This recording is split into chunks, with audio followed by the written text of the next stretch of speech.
welcome and happy holidays to you. Now my other channel, the Brothers of the Sword Productions, has another video out, and it's titled Shugburl Inscription Decoding of Shepherd's Monument. And this is one of the top world's uncracked cipher that I believe I've cracked. And if you're interested in viewing the video, the link is down below in the description box. Now you have a reading that has a lot of swords in it, and a lot of people as well. Which isn't surprising with the holidays coming up, and the people are going to be coming and going in your life. Because what, you have the King of Pentacles, Queen of Swords, and the King of Cups. And the large amount of swords that you have is indicating to have some precision in your communication this month. A lot of things are going on. Mercury is going to be Mercury is going to be retrograde the first week in Scorpio. And then it's going to be in a shadow period, so for the first half of December, make sure there isn't anything lost in translation when you're talking to other people, and making sure you're using logic and have meaning in what you say to people. Just don't idly talk. The rune that you receive for December is Fehu. This means wealth. It actually means cattle. And to the Norse at that time, that meant wealth to them. This is some type of possession on hoof, as they thought of it. Actually, they thought of the head of cattle as caput, the Latin word for head. And that's where the name capital came from, for money. And the word stock, also that's where stock market came as well. So it's saying here that you might have a windfall or have the ability to make more money. But it also indicates too that hard work is required to earn the money that you receive. Money is power, and power has the ability to do work and make things move. And this is also about career success. And right under the Fehu card, you have the King of Pentacles, the most successful king for acquiring capital, money, career success. I call him the CEO because he has a knack of knowing how to make money. Even though he isn't greedy, he actually enjoys the luxuries of things that come about because he has money and power and the ability to do things. Fehu is also the first letter in the Norse alphabet, so it's indicating a beginning. And you'll see that you have 3 aces in this reading. The Ace of Swords and 2 Ace of Wands.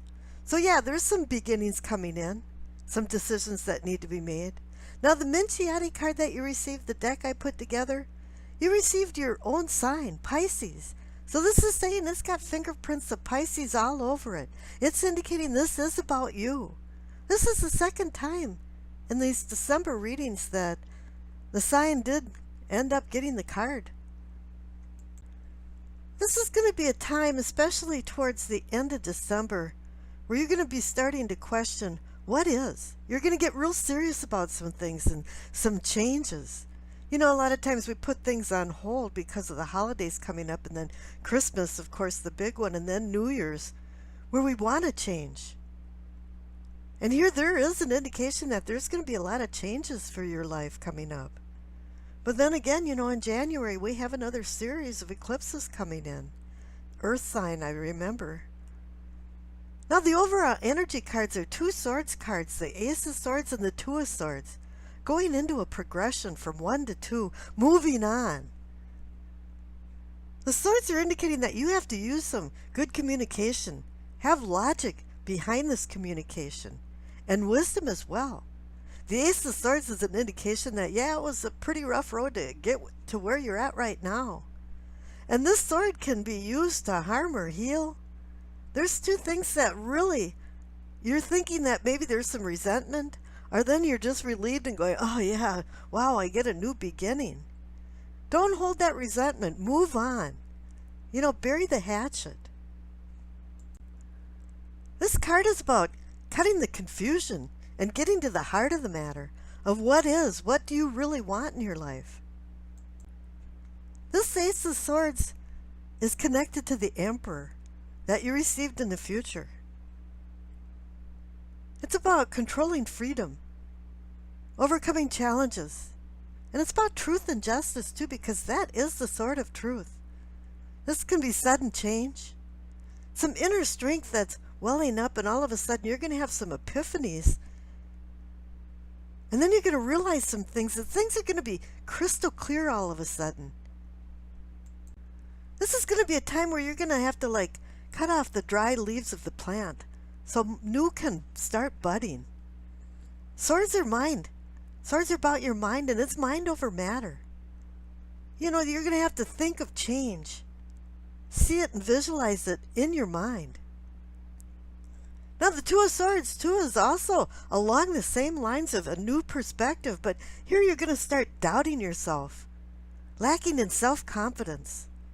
You're going to be feeling like you're in some type of dilemma, and it's going to be really hard for you to make a decision. This is where conflicting forces have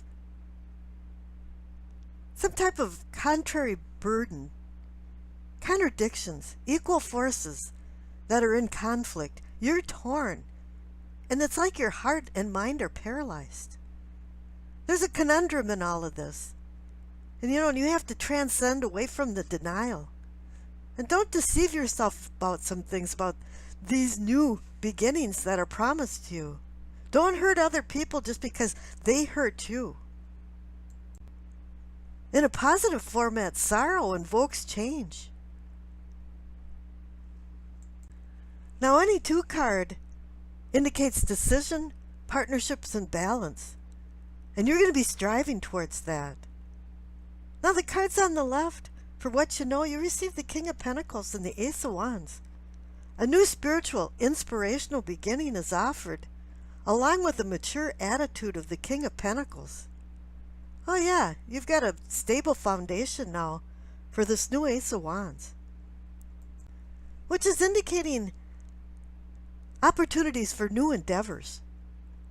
They say that, Cosmos is giving the green light when you see the Ace of Wands. But it is time to move on from some things, because you receive the Six of Swords and the Queen of Swords in what is or can be yours.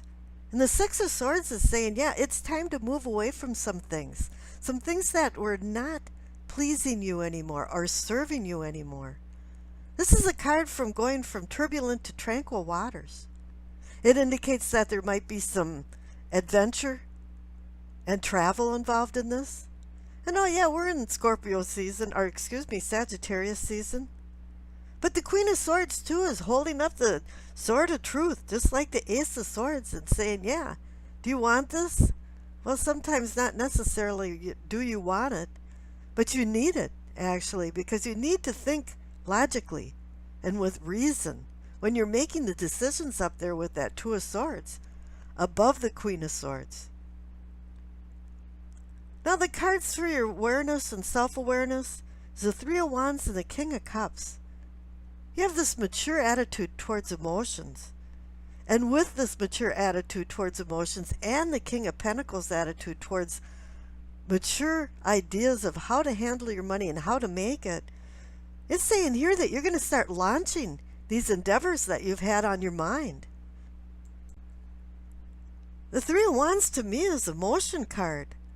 You've made some plans, you've made some decisions, and now it's time to move on and spark things into action. Now, once again, for your first future card, you have the Ace of Wands again saying, yeah, a new endeavor. Some ideas are coming up, some enthusiasm for something. You've got the Emperor above it that's saying, yeah, this is an empowerment card. You're going to take authority. You're going to take control. You're going to take the power into your hands and utilize it. As I mentioned with the Fehu rune, is that power can make work in action. Now something's going to come back to you from your past, because you have the Six of Cups there. This is about recollection and past, and right underneath it you have the Five of Cups, and this can be you having some reminiscing, and maybe some negative reminiscing about the past. But get over it. There's hope. You have to live in the present to be able to deal with the eventual future. And if you can do that, then you have the Ten of Pentacles as the last future card. This is a card of happiness and fulfillment. The card that says, yeah, you did all the work to receive the rewards. And I wish you acceptance, peace, and happiness.